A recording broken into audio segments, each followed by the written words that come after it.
दोस्तों मैं हूं आदिल खान आजाद। आज है 23 नवंबर 2025। आप देख रहे हैं आजाद बोल इंडिया पर middle east big news show.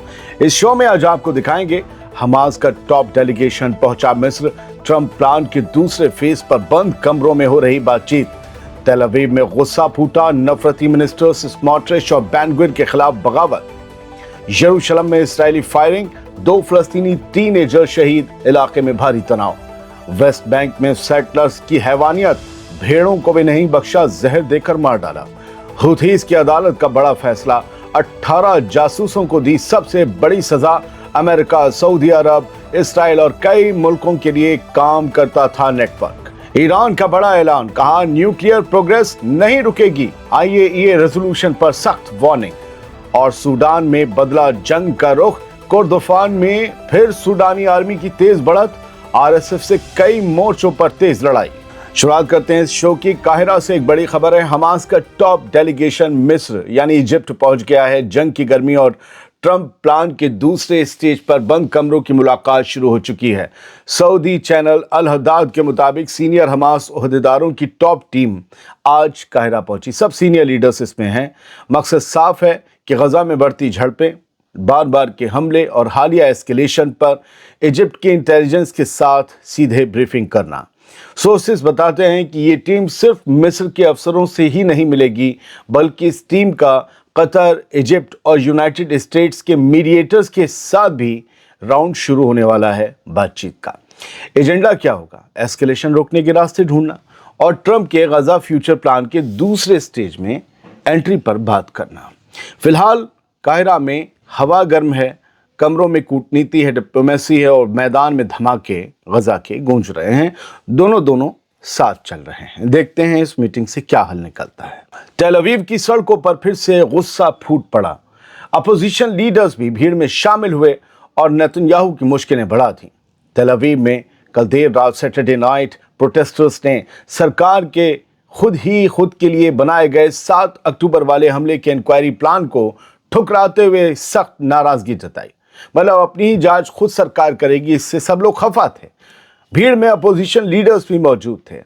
उस हमले में मारे गए एक इजरायली नौजवान, 7 अक्टूबर वाले हमले में मारे गए एक इजरायली नौजवान के वालिद और साबिक मिनिस्टर ने लाउड स्पीकर पर सीधा तंज मारा कि उस कमेटी के सामने मत जाओ जिसके बनाने वालों के हाथों पर हमारे मारे गए लोगों का खून लगा है। ये किसकी बात हो रही थी? लोगों में गुस्सा क्यों है? समझिए, दरअसल इस्राएली मीडिया की रिपोर्ट्स में यह दावा किया गया है कि गजा सीज फायर एग्रीमेंट के दूसरे फेज को लागू करने के लिए इस्राएल की तरफ से एक नई मिनिस्ट्रियल टीम बना दी गई है। हैरानी यह है कि इस टीम में वही 2 सख्त नफरती चेहरे बैठे हैं, बेजलल स्मोट्रिच और इतमार बेन गुविर। आप देख रहे हैं कुछ न्यूज़ नेटवर्क की हेडलाइन। तो स्मोट्रिच और इतमार बेन गुविर को उस कमेटी में बैठा दिया है जो सीज फायर डील के खिलाफ थे और दिन रात गजा पर कब्जा करके उसके लोगों की जबरी बेदखली की मांग करते थे। वही दूसरे फेज की बात करेंगे ये दोनों नफरती। बस इन्हीं दोनों की इस टीम में होने पर तेल अवीव की सड़कों पर गुस्सा भड़क उठा, क्योंकि इस्राएलियों को भी पता है कि नफरत के ये दोनों पुजारी सिर्फ खून खराबा और जंग दोबारा भड़काने वाली शर्तें लगाकर सीज फायर का अगला फेज शुरू होने ही नहीं देंगे। बढ़ते हैं आगे। यरूशलेम में इसराइल ने फिर से फायरिंग की और इसमें 2 फलस्तीनी टीनेजर शहीद हो गए।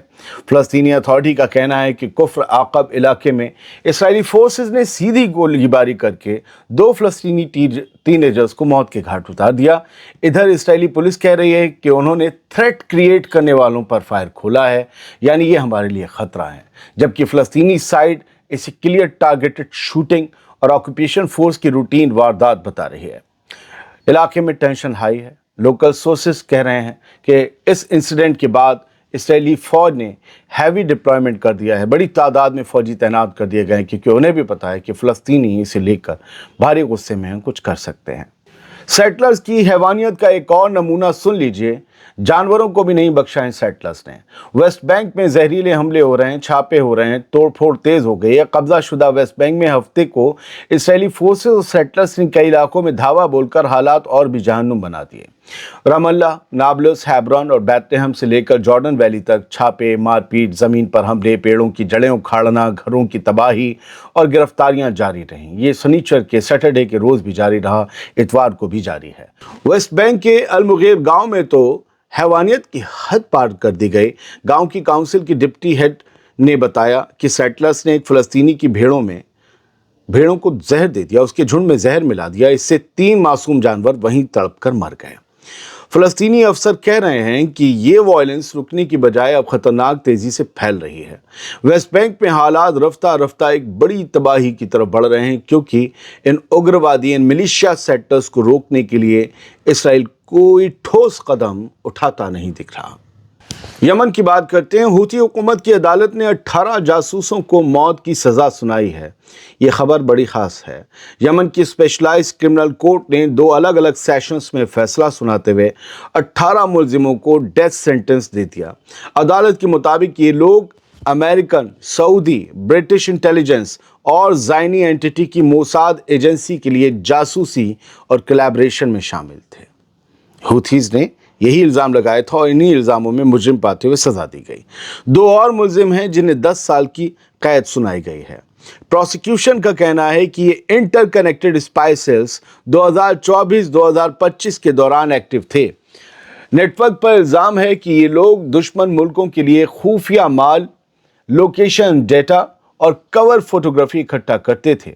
साथ ही अलग अलग जगहों से लाइव स्ट्रीमिंग ट्रांसमिशन भेजते थे। मुलजिमों को एनक्रिप्टेड कम्युनिकेशन टूल्स और स्पेशल सॉफ्टवेयर मुहैया करवाए गए थे ताकि इनकी बातचीत को कोई डिकोड ना कर सके।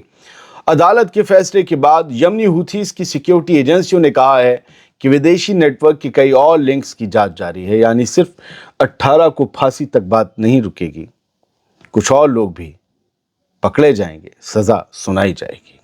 अब ईरान की तरफ से एक बड़ा ऐलान सुन लीजिए, न्यूक्लियर प्रोग्रेस नहीं रुकेगी।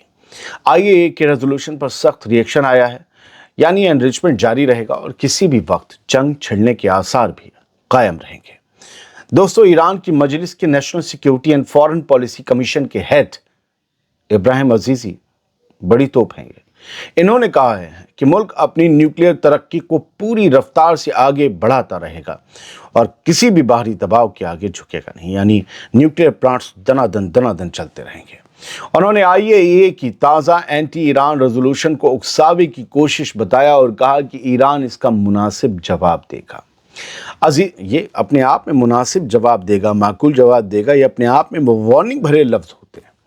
अजीजी ने कहा कि आज का ईरान उस ईरान जैसा नहीं है जो ज़ायनी रिजीम की 12 दिन की जंग से पहले था, यानी जून से पहले वाला ईरान अब बदल चुका है। उनका कहना था कि अब ईरान की डिफेंसिव पोस्चर पूरी तरह बदल चुकी है और दुश्मन, खासकर अमेरिका और यूरोपियन स्टेट्स, ईरान की ताकत को कम मत आंकें। यानी ऐसा लग रहा है दोस्तों कि कोई जंग छिड़ने वाली है और ईरान अपने दुश्मनों को गलती ना करने की धमकी दे रहा है, चेतावनी दे रहा है, यानी माहौल टाइट है। अजीजी ने दावा किया कि बासिज और दूसरी सिक्योरिटी एजेंसियों की मौजूदगी ने दुश्मन के बेशुमार प्लान फेल कर दिए, बेशुमार प्लान्स, खास तौर पर जून कॉन्फ्लिक्ट में, जहां ईरान के सख्त जवाब ने यूएस और ज़ायनी प्रॉक्सी को पीछे हटने पर मजबूर कर दिया। अजीजी ने आखिर में कहा कि इकोनॉमिक सैंक्शंस से ईरान को कमज़ोर करने की सारी कोशिशें नाकाम रहेंगी और मुल्क अपनी सॉवरेनिटी, अपनी खुदमुख्तारी और डिफेंस पर कोई समझौता नहीं करेगा। सूडान की जंग में एक नया मोड़ आ गया है। कोर्दोफान में फौज की पेशकदमी तेज हो गई है, यानी उनका जो एडवांसमेंट है, डेवलपमेंट है, वो आगे बढ़ रहा है, तेज हो रहा है। आरएसएफ से कई मोर्चों पर सख्त लड़ाई हो रही है। नॉर्थ और वेस्ट कोर्दोफान में सूडानी आर्मी ने हफ्ते के रोज आरएसएफ के खिलाफ भारी झड़पों के बीच अपनी फॉरवर्ड एडवांस तेज कर दी है। अनादोलो की रिपोर्ट के मुताबिक सूडानी फौज ने कई अहम इलाकों में दबदबा बढ़ाया है वापस।